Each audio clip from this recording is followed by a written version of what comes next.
Ce dimanche 12 octobre, jour d'élection, il était 19h40, juste quelques heures après la fermeture des bureaux de vote.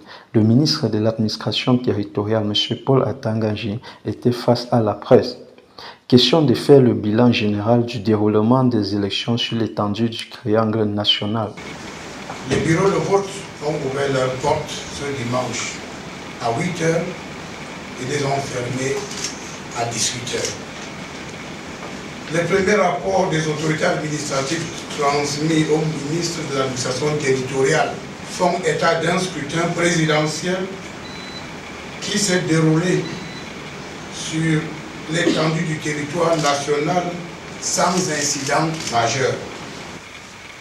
Conformément aux très hautes instructions du chef de l'État, son Excellence M. Paul Biya, le scrutin présidentiel s'est déroulé effectivement dans les 360 arrondissements. Il ressort des propos du ministre que l'élection dans son ensemble s'est déroulée dans un climat calme et paisible, sans incident majeur. Une élection couverte par 5000 observateurs nationaux et internationaux, des ONG, même des représentations diplomatiques. M. Paul Atanga Njie, en sa qualité de ministre de l'administration territoriale, responsable de la sécurité intérieure du pays, a tenu à mettre en garde tout candidat et personne qui se substituerait au Conseil constitutionnel, seul organe habilité à publier les résultats. Que ce soit au moment de la fin officielle de la campagne électorale, les autorités administratives ont présenté au MINEF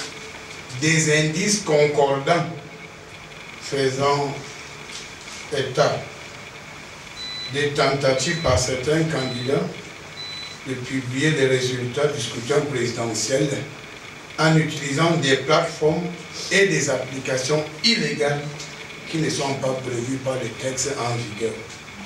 Je profite de l'occasion pour réitérer ma mise en garde à ceux des candidats qui seraient tentés par cette activité criminelle d'y mettre un terme avant qu'il ne soit tard, car c'est la ligne rouge à ne pas franchir.